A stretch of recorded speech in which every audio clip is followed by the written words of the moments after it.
Bonjour, êtres du petit peuple, elfes, fées et corrigans. Donc, un joyeux anniversaire au Verseau, puisque c'est leur mois anniversaire ce mois-ci. Donc, comme j'ai expliqué dans la vidéo précédente sur les Capricornes, je vais reprendre deux concepts que je travaillais beaucoup plus il y a 30 ans, c'est-à-dire l'astrologie et les tarots. Donc, je vais vous faire un petit mixte avec les deux. Donc la première partie, je vais plus parler d'astrologie, du signe en général. Et après, grâce au tarot, on va faire un petit trou astrologique qui va nous parler de différents domaines pour cette année. Puisque, en fait, on va démarrer tout de suite. Le signe du Verseau est donc du 21 janvier au 18 février. C'est donc un signe d'air, un signe situé en hiver. On l'appelle signe fixe parce qu'il se situe en milieu de saison. C'est ce qui permet de concrétiser le potentiel. Et il est donc gouverné par deux planètes qui sont Uranus et Saturne. Alors, je vais vous donner la petite signification de ces deux planètes. Donc, sur la première, qui est Saturne, qu'on a déjà vu également sur le signe du Capricorne. C'est une planète qui concerne la concentration, la réflexion. Elle est associée au temps. Elle peut engendrer des retards, de la lenteur. Donc, pour ce signe, elle est là pour leur apprendre la patience. Mais c'est aussi une planète qui va créer des blocages et des limitations. En ce qui concerne Uranus, c'est pas une planète facile non plus, parce que elle engendre des changements soudains et inattendus, voire brutale. C'est une planète de bouleversement et de révolution. Donc, c'est deux planètes assez fortes et dans l'ensemble pas très positives, on va dire plutôt négatives. Donc, ce qui engendre sur ce signe, donc, c'est un signe qui remet souvent tout en question. L'ordre, la forme, la structure. C'est une personne qui est souvent sous pression et on ne sait pas à quoi s'attendre avec elle. Et donc, comme elle est tiraillée par ces deux planètes, donc elle aime aussi la fantaisie, l'excentricité, mais elle va être aussi dans la révolte. Donc, un coup, elle va être tournée vers le futur et les découvertes, mais en contrepartie, elle va être trop méthodique et avoir beaucoup de rigueur. Son niveau réformateur lui fait aimer un idéal pour l'humanité. Vous pouvez avoir envie de défendre une cause, par exemple, mais par contre, elle donnera moins d'affection par rapport aux gens. Ce serait plus pour la cause par elle-même, les gens, c'est pas trop son truc. Et donc c'est un signe en fait qui est assez versatile du fait qu'il est entre ces deux planètes, qu'il est un peu tiraillé à gauche, un peu tiraillé à droite. Et l'amitié est importante pour lui, mais c'est surtout pour se tenir à l'abri. C'est voilà. Donc la globalité, on va dire, du petit cours d'astrologie. Et donc sa correspondance anatomique, va concerner surtout les chevilles, la circulation du sang et donc le système nerveux. Donc on va commencer par le tirage et voir ce qu'il en sort. Donc vous avez d'une part la roue astrologique donc, qui va parler de chaque domaine pour cette année. Donc vu que c'est un tirage annuel, on va dire, je dirais que ça ne concernera peut-être pas tous les Verseaux au pied de la lettre. Hein. Vous prenez ce qui vous parle et ce qui ne vous parle pas, c'est que c'est pas pour vous. Hein. Ça ne va pas concerner tous les Verseaux dans chaque point. Et j'ai mis 3 cartes au milieu pour voir un petit peu un tirage général de ce qu'il en découle. Donc, la première, on nous parle d'une femme réfléchie. Donc là, on nous parle en fait sur nos situations, qu'il va falloir éclairer certaines choses, y réfléchir posément, de façon, s'il y a des décisions à prendre, bien peser le pour et le contre, mettre toutes les choses dans la balance pour savoir quel choix ou quelle direction on veut aller. Réfléchir à la situation dans laquelle on est, aussi bien ça peut être professionnel que matériel, que sentimental. Là, on remet les choses en question, en fait, sur cette première carte. Avec le voyageur sacré, on a le merveilleux univers, jouir de la beauté. Donc, en fait, avec celle-ci, nous demande de profiter des instants de bonheur ou de moments qu'on pourrait avoir cette année.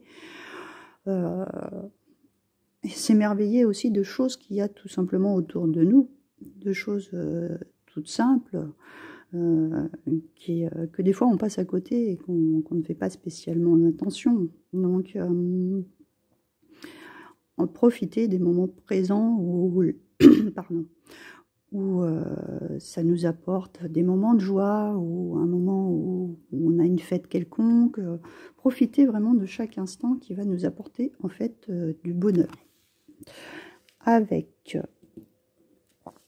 l'oracle des licornes, nous avons la liberté. Soyez libre et sans entrave, choisissez votre liberté, assumez votre indépendance.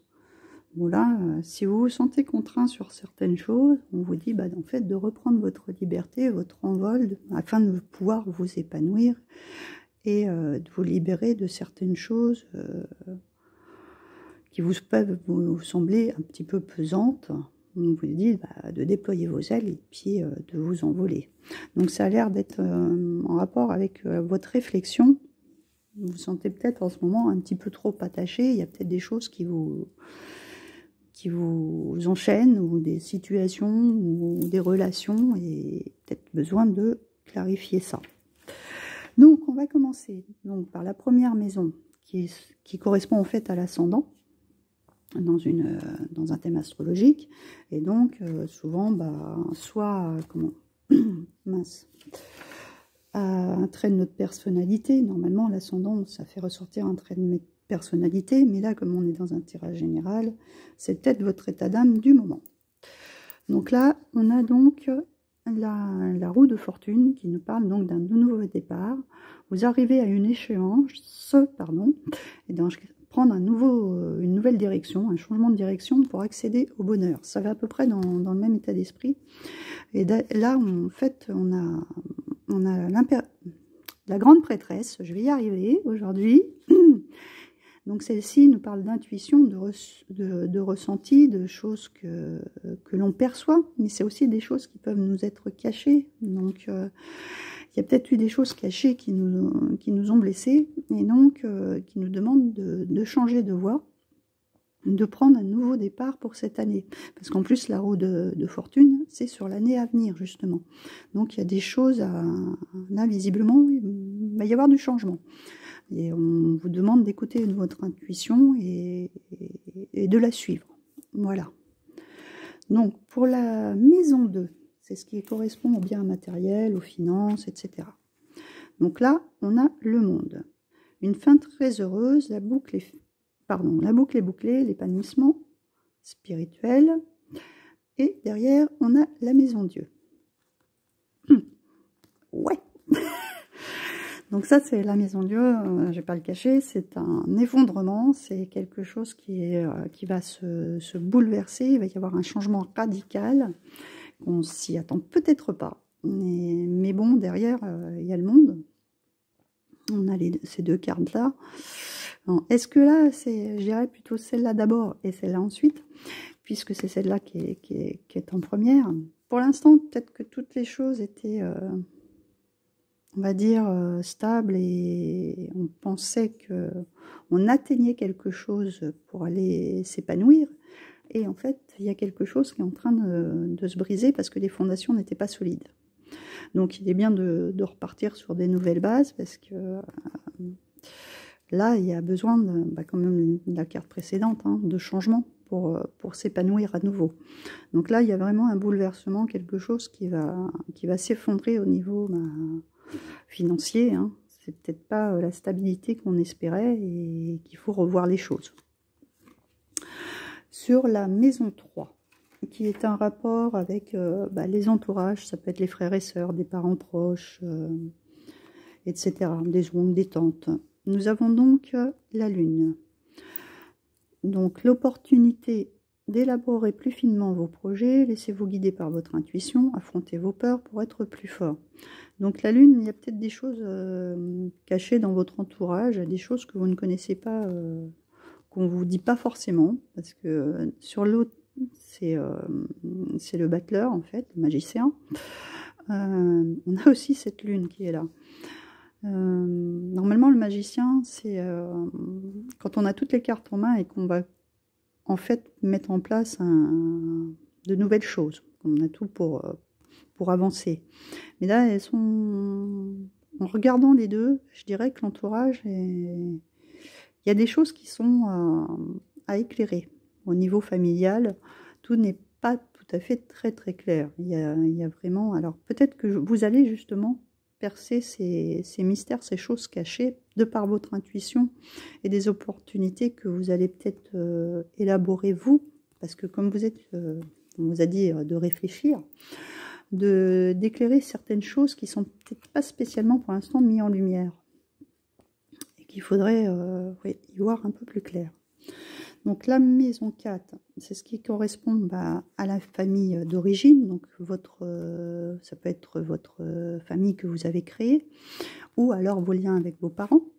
Donc là, c'est pareil, on a l'étoile, c'est quelque chose qu'on espère, donc c'est des rêves qui deviennent réalité, qu'on croit en soi.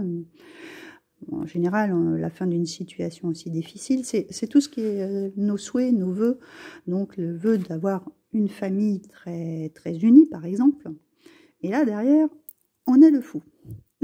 Donc c'est pareil, c'est pas une carte super, parce que dans cet état d'esprit, c'est un peu quelque chose, des bouleversements qui se produisent, on va dire même un coup de tête, on va changer de vie complètement, on part à l'aventure, on y va un peu comme un enfant innocent qui, comme vous voyez sur cette carte, le bébé, il n'a pas peur des flammes. En fait, comment dire, il n'a pas la notion du danger. Voilà.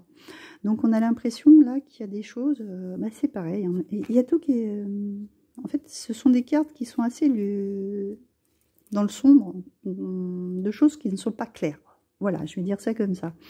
Parce qu'on est vraiment dans de l'instabilité, on y va, mais sans savoir trop où est-ce qu'on va. Il y a vraiment des choses à revoir sur l'entourage. Je dirais ça comme ça. Donc la 5e, c'est le rapport avec les enfants. Donc là, on a l'empereur. Donc la stabilité, l'efficacité, prendre une situation en main, des projets ambitieux. Et derrière, on a encore de nouveau la lune. Donc l'empereur, c'est aussi un père qui peut être autoritaire face à ses enfants. Et donc ça crée quelque chose d'assez, je dirais, un petit peu tendu, caché, des choses qu'on ne dit pas, ouais, ça peut être des mensonges, ça peut être des trahisons, des choses comme ça. C'est quelque chose aussi, un tempérament qui peut être très très dur et très difficile à vivre pour les enfants, par exemple. Une autorité parentale, comme on avait quand on était quelques années auparavant, on avait des parents très très stricts. L'empereur peut représenter cette forme d'autorité. Et donc, ces choses cachées peuvent nous mettre dans des situations face à un enfant, par exemple, puisque ça concerne normalement, c'est la maison des enfants, que cet enfant ne se sente pas spécialement bien face à cette autorité. Pardon. Être mal dans sa peau, avoir des symptômes qui font que il va se renfermer sur lui-même, ou ouais, être pas bien, quoi, parce qu'en fait, quand on voit celui-ci, ce personnage, il est en train à moitié de pleurer parce qu'il n'est pas bien dans sa peau, et tout ce qui est haut est en fait émotionnel. On n'arrive pas à voir vraiment ce qui se cache derrière tout ça. On a quand même pas mal de choses un petit peu... qui sont floues. Voilà, qui sont floues, qui sont pas claires, et qu'il faudrait peut-être justement éclaircir pour cette année. Donc la maison 6, c'est la maison de la santé. La maison de la santé, là, on a le magicien et on a le soleil. Waouh, bon, c'est déjà mieux. Donc le magicien, dites ce que vous attendez de la vie, comme par magie, ce que vous souhaitez apparaître, des débuts couronnés de succès, et on a le soleil. Donc le soleil avec ce phénix qui renaît de ses cendres. Donc s'il y a eu des passages au niveau santé qui sont pas top top, bah là je dirais que ça va se rebooster. Hein. On a les cartes en main, il faut qu'on agisse aussi en conséquence de choses qu'on a à faire et à voir, peut-être à suivre des traitements pour aller mieux, etc. Parce que là, il y a vraiment quelque chose qui repart sur de bonnes bases. Voilà pour celle-ci. La 7, c'est ce qui correspond aux unions, donc aux conjoints si vous êtes en couple, ou éventuellement, bah, pour les célibataires, une autre personne dans votre vie. Bouh! On a la force et on a encore l'empereur. Donc, ouais, il faudrait, ouais, par la force tranquille, calmer quelqu'un qui est assez, si vous avez un conjoint ou une conjointe qui peut être assez strict, assez autoritaire, assez difficile à s'entendre en fait, hein, parce que, ouais, bah, je dirais l'empereur avec la force, c'est quand même quelqu'un de très rigide, voilà. Et que la communication n'est peut-être pas facile à passer. Hein. Mais bon, il faut reprendre peut-être aussi confiance en soi et puis savoir affronter une personne telle que ça, parce que bah, on se fait écraser sinon. Et oui, là on sent vraiment un rapport de force, quoi. Il y a réellement ça hein, qui est... Waouh! Pas très facile pour vous ce tirage pour les Verseaux. Alors, la maison 8, c'est ce qui correspond en fait à la mort. Donc, ça peut être significatif, comment vous la percevez. Ou ça peut être tout simplement la mort d'une situation aussi, hein, de voir pour tourner la page. Donc, on va voir ce qui nous ressort. Donc là, on a l'impératrice et le chariot. Donc, il est temps de concrétiser des projets, votre créativité se voit récompensée, luxe et abondance. Et le chariot, c'est en fait la conquête. Donc, ouais, il y a peut-être quelque chose qui a à revoir des... Parce que, oui, l'impératrice avec le chariot, on a dit d'y aller, de créer ou de discuter, de revoir toutes ces situations, de trouver des solutions pour arriver à faire avancer. Parce que c'est peut-être justement... besoin de libération, voilà, comme ces chevaux qui avancent avec ce chariot, on a la liberté, on nous dit d'avancer là, c'est ouais, de décanter une situation, voilà, je cherchais le terme, qui est peut-être un peu lourde et pesante en ce moment, et qui va falloir enclencher les choses pour être beaucoup plus créatif et aller vers notre voie, hein, notre direction aussi. Notre direction. Parce que les chevaux partent... en fait, c'est un peu comme une balance. Ils nous tirent... normalement, dans d'autres tarots, on en a un noir et un blanc. Donc, c'est rééquilibrer les choses de façon à ce que la situation soit beaucoup plus harmonieuse, par exemple. Alors, sur la maison 9, qui, elle, correspond en général au voyage, on a les amoureux, et on a encore de nouveau l'impératrice. Pour choisir, écoutez votre cœur, engagement profond, émotionnel, pouvoir de l'amour. Et l'impératrice, qui est de nouveau dans la création, l'épanouissement, l'instinct maternel aussi. Donc, est-ce que pour certains, lors d'un voyage, une autre naissance est en vue? Je ne sais pas. Est-ce que là, bon, on a quand même les amoureux, ou alors un choix qui est en rapport... on part en voyage et on va faire un choix sur ce que... Oui, parce que le chariot aussi, ce sont des déplacements. Donc, c'est assez intéressant, et qu'il y a aussi l'impératrice. Peut-être lors d'un voyage, une discussion qui va permettre d'éclairer certaines choses. Voilà, aussi, c'est possible. Il y a peut-être, oui, l'idée de prendre des vacances, d'essayer de remettre les choses à plat et de voir sur quoi on peut repartir. sur des bases nouvelles ou carrément changer de direction. Non. Voilà, pour celle-ci, la maison 10 qui correspond donc à la carrière. Donc là, on a la grande prêtresse, donc de nouveau avec ses ressentis, sa réflexion, son intuition. Visiblement, on nous dit d'être en paix. Et là, on a quand même le jugement. Donc, pour ceux où peut-être retrouver un équilibre en fait au niveau du professionnel, trouver quelque chose qui il y a peut-être des choses qui se sont arrêtées, on reprend un nouveau travail aussi. Il y a peut-être quelque chose de nouveau dans ce cas-là, ou peut-être un changement de poste ou quelque chose, mais quelque chose qui va nous apporter de la paix, en tous les cas. Quelque chose qu'on va suivre son intuition. Est-ce qu'on garde ce boulot? Est-ce qu'on en prend un autre, par exemple, aussi? Il y a quelque chose de cet ordre-là. Mais dans l'ensemble, c'est pour repartir sur des bases plus saines. Au niveau du travail, ça va. C'est pas si mal. Ensuite, pour la maison 11, qui correspond donc aux amitiés, nous avons la mort et le pape. Donc là, pour celle-ci, on nous parle de laisser le passé derrière nous, que le futur a plus à nous apporter. Et on a le pape. Donc peut-être trouver des amitiés qui vous correspondent davantage, qui sont plus dans votre état d'esprit. Je dirais que vous avez peut-être abandonné certaines personnes avec qui vous étiez en lien et vous créez de nouvelles amitiés, en fait. Parce que là, on nous parle de passé, de tourner la page. Et aussi, la mort, c'est pour aller vers quelque chose de nouveau, en fait. Donc, de nouvelles amitiés, pour ma part, qui devraient se créer. Et donc, avec des personnes qui vous correspondent beaucoup plus, en fait. Des gens qui sont plus près de vos idées, etc.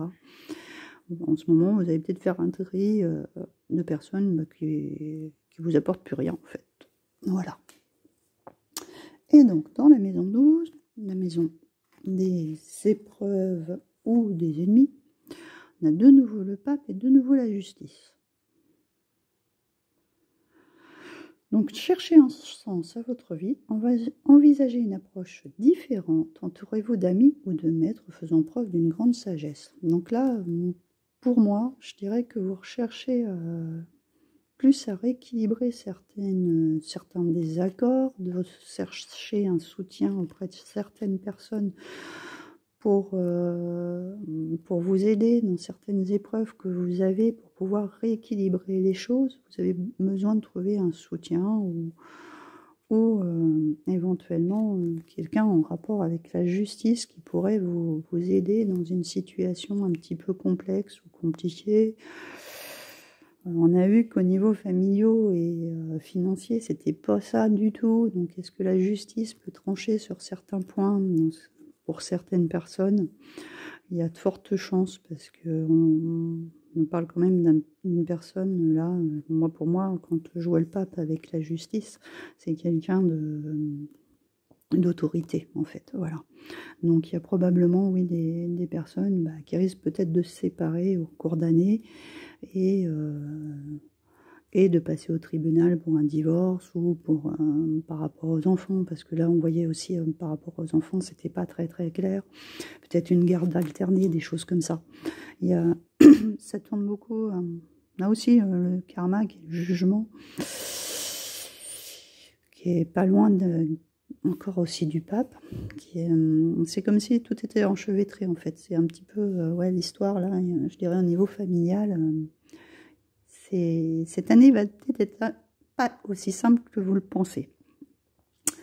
Mais bon, à réfléchir, poser les actions, poser le pour, poser le contre, de façon et profiter des bons moments pour pouvoir peut-être reprendre une certaine liberté. Parce que finalement, cette situation dans laquelle vous êtes en ce moment n'est peut-être pas des meilleures pour cette année.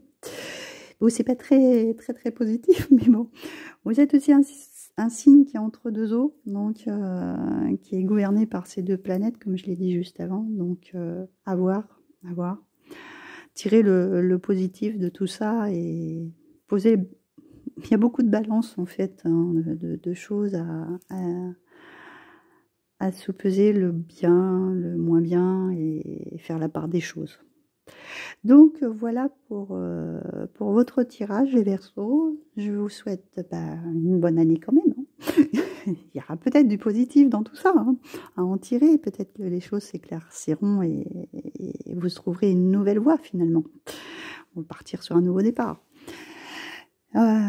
Comme d'habitude, vous pouvez me laisser un petit pouce sous la vidéo, un petit commentaire, j'y répondrai avec plaisir, et n'hésitez pas à vous abonner pour avoir les autres vidéos qui sortent.